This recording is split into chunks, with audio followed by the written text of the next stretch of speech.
Halo semuanya, apa kabar? Semoga hari ini hari yang menyenangkan ya. Nah, di sini kami akan membahas mata kuliah keterampilan dasar global. Nah, di sini adalah syarat kita sebagai nilai ujian akhir semester ganjil yang berjudul Belajar lebih mudah dalam menyampaikan materi keterampilan dasar global. Baik, sebelumnya ada 5 materi yang akan kami jelaskan di sini. Yang pertama, public speaking. Yang kedua, people management. Yang ketiga, creative thinking. Yang keempat, critical thinking. Dan yang kelima, complex problem solving.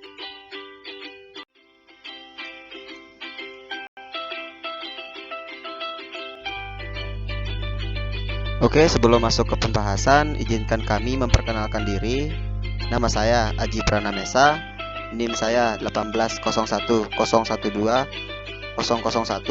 Saya dari jurusan Teknik Mesin dan saya dari kelompok merah.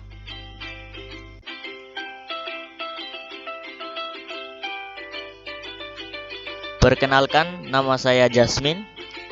NIM saya 211003010. Saya dari jurusan Teknik Mesin dan saya dari kelompok merah. Perkenalkan, nama saya Muhammad Isrofi. NIM saya 211003020.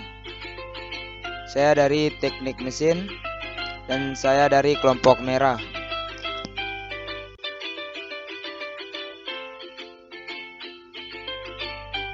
Perkenalkan, nama saya Satria Capanata, NIM 211003023. Saya dari jurusan mesin kelompok merah.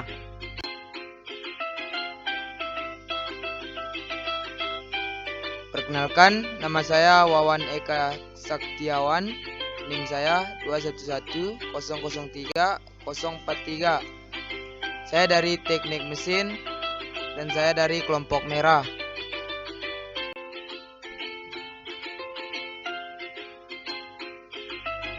Oke, selanjutnya kita akan membahas filosofi kelompok kami, yaitu warna merah. Nah, di mana warna merah ini adalah warna yang mempunyai unsur emosional yang kuat.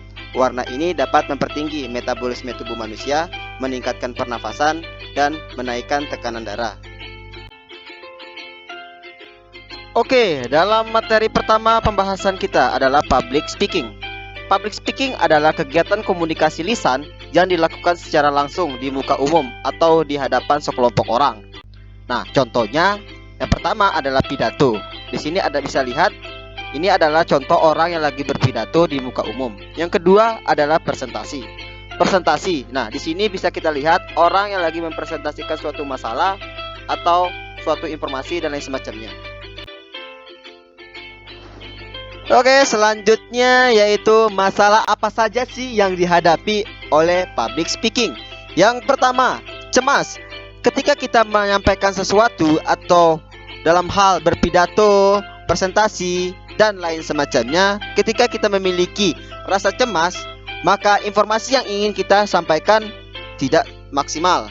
Yang kedua adalah panik. Tentu saja, ketika kita panik dalam bertindak, kita tidak tahu nih apa yang harus kita lakukan dan mulai dari mana.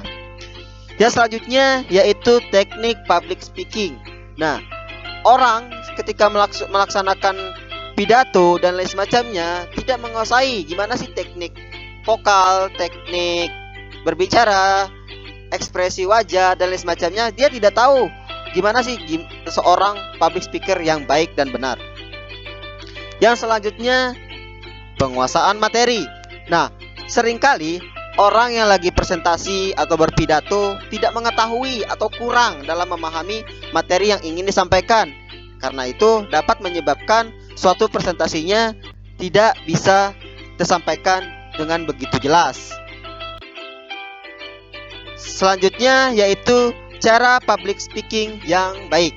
Yang pertama, kita harus sering latihan, karena dengan latihan kita bisa mengasah, baik itu dari rasa cemas kita bisa kita hilangkan, panik kita bisa kita hilangkan, kita mengetahui gimana sih teknik public speaking dan lain semacamnya.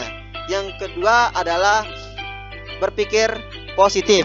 Nah, di mana-mana ketika kita melaksanakan suatu pembicaraan di luar kampus dan lain semacamnya atau ketemu sama orang banyak, kita harus berpikir positif dalam suatu penyampaian materi kita. Yang terakhir yaitu penguasaan materi. Tentu saja ini adalah ujung tombak ketika kita melaksanakan public speaking seperti pidato, presentasi, dan lain hal. Karena ketika kita melaksanakan penguasaan materi yang baik, maka informasi yang ingin kita sampaikan ke audiens pasti bakalan tersampaikan dengan merata dan mudah dipahami. Selanjutnya yaitu people management. People management adalah kemampuan untuk memotivasi, menjalin, dan mengarahkan karyawan atau orang untuk meningkatkan produktivitas kerjanya dan mendorong pertumbuhan secara profesional. Skill people management. Yang pertama yaitu komunikasi. Di sini kita harus pintar dalam berkomunikasi agar kita bisa lebih leluasa dalam menyampaikan sesuatu kepada orang lain. Yang kedua, memiliki rasa empati. Kita harus memiliki rasa empati yang tinggi supaya orang akan lebih suka kepada kita dan memiliki rasa ketertarikan kepada sesuatu hal yang kita sampaikan. Yang ketiga, training. Training itu sendiri adalah kita harus sering berlatih agar kita bisa menguasai materi sebelum disampaikan kepada orang.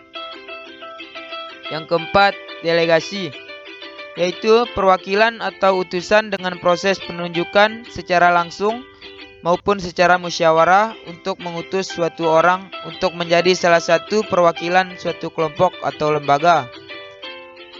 Yang kelima, kemampuan. Nah, di sini kita harus memiliki kemampuan berbicara dengan baik dan benar agar pendengar dapat memahaminya dengan baik.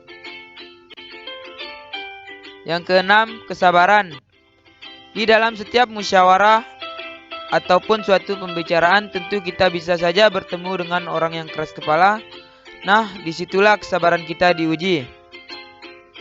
Yang ketujuh, fleksibel. Adalah cepat menyesuaikan diri pada lingkungan sekitar. Yang kedelapan, pikiran yang terbuka. Kita harus memiliki pikiran yang terbuka agar wawasan kita bisa luas dalam menyampaikan suatu hal. Yang kesembilan, jiwa kepemimpinan. Cara menanamkan jiwa kepemimpinan yaitu dengan memberikan berbagai kesempatan dan pilihan supaya kita bisa memahami inti dari suatu permasalahan. Yang ke-10, dapat dipercaya. Kepercayaan adalah salah satu kualitas yang diperlukan di dalam setiap organisasi maupun dalam suatu musyawarah. Yang ke-11, adaptasi, yaitu proses penyesuaian individu kelompok terhadap norma-norma perubahan agar dapat disesuaikan dengan kondisi yang diciptakan. Yang ke-12, organisasi, yaitu bentuk interaksi agar memiliki karakteristik, kemampuan, dan memiliki wawasan yang lebih luas lagi. Contoh dari people management. Yang pertama yaitu perencanaan. Di sini kita dapat melihat gambar orang-orang atau suatu tim sedang merencanakan strategi sebelum melakukan suatu kegiatan. Yang kedua, organizing, yaitu seorang people management yang memiliki kemampuan mengatur dan membuat strategi agar bisa mencapai hasil yang maksimal. Yang ketiga, kepemimpinan. Di situ kita dapat melihat seorang pemimpin yang sedang memberikan arahan kepada anggotanya untuk melakukan suatu hal dalam mencapai tujuan. Dan terakhir, koordinasi. Di situ kita bisa lihat gambar suatu organisasi yang melakukan koordinasi program kerja yang dilaksanakan. Materi selanjutnya yaitu creative thinking. Creative thinking atau yang sering disebut berpikir kreatif dapat diartikan sebagai kemampuan untuk berpikir secara luas dan bahkan di luar kebiasaan. Kreativitas dalam seseorang individu ditunjukkan dari kemampuannya melihat berbagai sisi. 4. Elemen kunci dalam membangun creative thinking. Yang pertama, associating. Menggabungkan sejumlah perspektif dari berbagai bidang atau disiplin yang berbeda untuk menimbulkan suatu gagasan atau hal baru yang inovatif. Yang kedua, questioning. Questioning yaitu kecerdasan seseorang tidak diukur melalui jawaban yang ia berikan, namun dari keterampilan dalam meracik sebuah pertanyaan. Yang ketiga, observing, yaitu kemampuan observasi dan ketajaman dalam melihat peluang inovasi merupakan DNA yang melekat pada mereka yang memiliki creative thinking. Yang keempat, experimenting. Kalian pasti pernah mendengar kisah Thomas Alva Edison, sang pencipta bohlam lampu pertama kali, kan? Beliau dikenal sebagai orang yang melakukan eksperimen hingga 2000 kali loh, sebelum akhirnya menciptakan lampu. Contoh creative thinking. Seniman kayu bisa dilihat dari gambar atau video. Yang kedua, desainer bisa dilihat dari gambar atau video, dan masih banyak lagi. Materi selanjutnya yaitu critical thinking. Critical thinking adalah kemampuan untuk berpikir secara jernih dan rasional tentang apa yang harus dilakukan atau apa yang harus dipercaya. Seseorang dengan keterampilan critical thinking dapat melakukan hal-hal sebagai berikut. 1. Memahami hubungan logika antara gagasan. 2. Mengidentifikasi, membangun, dan mengevaluasi argumen. 3. Mendeteksi ketidakkonsistenan dan kesalahan umum dalam bernalar. 4. Menyelesaikan masalah secara sistematis. 5. Mengidentifikasi relevasi dan pentingnya gagasan. 6. Meragukan sebuah pembenaran, keyakinan, dan nilai-nilai dalam diri seseorang.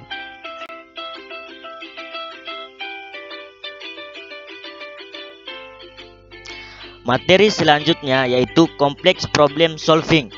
Complex problem solving merupakan gabungan antara kemampuan berpikir dan kemampuan mengemukakan alasan terhadap suatu kejadian nyata. Pemecahan masalah yang kompleks bukanlah kontribusi satu dimensi tingkat rendah.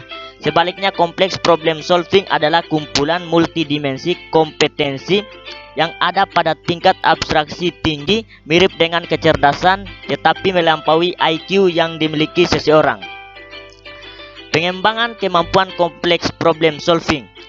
Yang pertama, kembangkan pemikiran yang positif. Maksudnya, kita mampu berpikir jernih sehingga terbiasa menenangkan diri untuk berpikir positif.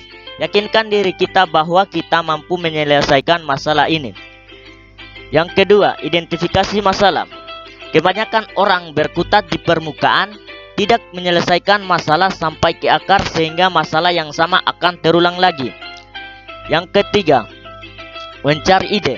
Maksudnya kita perlu membiasakan untuk mencatat ide-ide yang terkadang muncul secara tiba-tiba pada saat kita sedang menghadapi sesuatu, karena ide tersebut perlu didiskusikan kembali ketika kita akan menyelesaikan suatu problem. Yang keempat, evaluasi.